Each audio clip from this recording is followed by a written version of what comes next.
আজকে আমরা টেন্স পড়ব। তো লেটস স্টার্ট। তো প্রথমে যখন আমরা গ্রামার শিখি, প্রথমত আমাদের সেন্টেন্স, আর্টিকেল, প্রিপোজিশন, কনজাংশন সবই শেখা হয়, ঠিক আছে। কিন্তু মেইন যেটা সেটা হচ্ছে টেন্স। কেন? কারণ টেন্স আমাদের একটা টাইম পিরিয়ড বোঝায়। কোন টাইম পিরিয়ডে কোন কাজটা করা হচ্ছে সেটা আমরা টেন্স থেকে শিখতে পারি। এবার টেন্স মানে আমরা বুঝলাম যে কোন টাইম পিরিয়ডে কোন কাজ করা হচ্ছে। তার মানে টেন্সের তিনটে ভাগ আছে। প্রথমে হচ্ছে আমরা প্রেজেন্ট। মানে কি? প্রেজেন্ট মানে হচ্ছে বর্তমান। প্রেজেন্ট মানে এখন যে কাজটা হচ্ছে বা রেগুলার কোনো অ্যাক্টিভিটিস যেটা হয় সেটা আমরা প্রেজেন্টের আন্ডারে দেখি। নেক্সট হচ্ছে পাস্ট। পাস্ট যেটা আমাদের হয়ে গেছে, যেটা আমাদের আগে হয়ে গেছে সেটা হচ্ছে আমাদের পাস্ট টেন্সের আন্ডারে পড়ে। আর নেক্সট হচ্ছে future, which will come later, যেটা আমরা পরে যেটা আমরা দেখতে পাবো সেটা হচ্ছে আমরা future. So basically tense has three parts: present, past and future. এবার যদি আমরা তিনটের মধ্যে আলাদা আলাদা করে দেখতে যাই তখন দেখবো চারটে ভাগ আছে। কি কি ভাগ? সিম্পল, কন্টিনিউয়াস, পারফেক্ট আর পারফেক্ট কন্টিনিউয়াস। এই তিনটেরই চারটে ভাগ আছে। আজকে যেটা আমরা শিখবো সেটা হচ্ছে সিম্পল।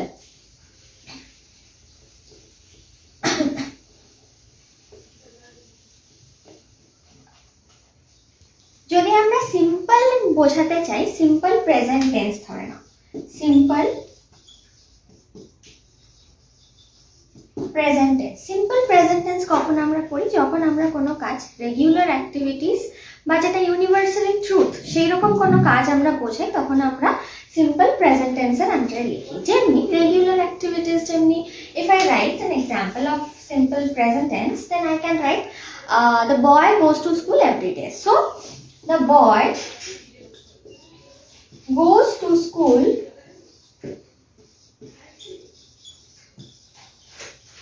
এভরিডে।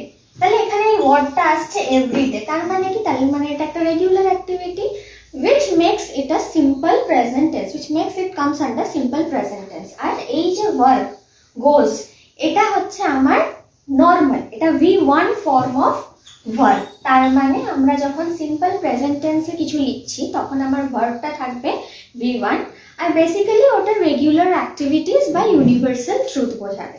ইউনিভার্সাল ট্রুথের একটা এক্সাম্পল আমরা দেখে নেব। The sun or the earth rotates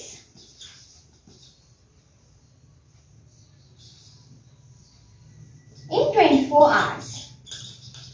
So এই যে 24 আওয়ার্সে এই আর্থটা রোটেট করছে সেটা কখনোই চেঞ্জ হবে না, সেটা সবসময় হচ্ছে 24 আওয়ার্সে নেবে আর্থটা রোটেট করার জন্য, and which makes it a universal truth।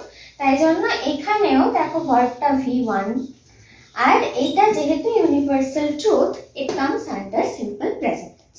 তাহলে সিম্পল প্রেজেন্ট টেন্সে আমরা বেসিক যেটা হচ্ছে শিখতে পারি সেটা হচ্ছে আমরা রেগুলার অ্যাক্টিভিটিস দেখি আর ইউনিভার্সাল ট্রুথ দেখি। এগুলো আমার সিম্পল প্রেজেন্ট টেন্সের আন্ডারে পড়ে। নেক্সট হচ্ছে simple past tense. Past tense বলতে আমরা পাস্টে মানে যেটা আগে আমাদের কাজ শুরু হয়ে শেষ হয়ে গেছে সেখানে আমরা সিম্পল পাস্ট টেন্স বলি। Example, he at an apple.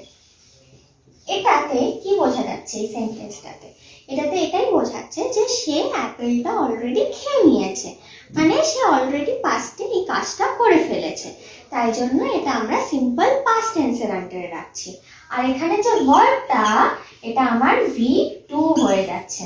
তাহলে বোঝা গেল আমরা সিম্পল প্রেজেন্ট টেন্সে V1 form of verb use করেছিলাম, সিম্পল পাস্ট টেন্সে আমরা V2 form of verb use করি। Next, simple future.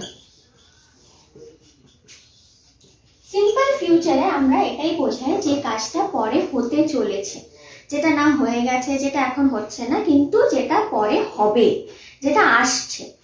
এই সেন্টেন্সটাকে আমি যদি সিম্পল ফিউচার টেন্সে লিখি তাহলে কিরকম হবে? He will eat an apple.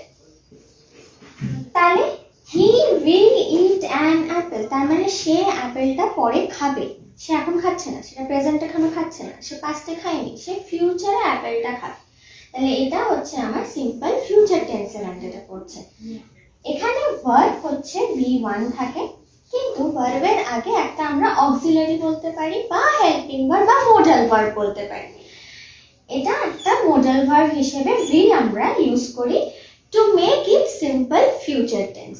তাহলে প্রথমত সিম্পল প্রেজেন্টে আমরা V1 ইউজ করছি ভার্ব, সিম্পল পাস্ট টেন্সে আমরা V2 form of verb use করছি, আর সিম্পল ফিউচারে V1 ইউজ করছি, কিন্তু তার সাথে আমরা মোডাল ভার্ব উইল ইউজ করি। উইল অথবা শ্যালো মাঝে মধ্যে ইউজ করা হয়। সো আমরা সিম্পলে তিনটে আমরা দেখে নিলাম, simple future, simple past, simple present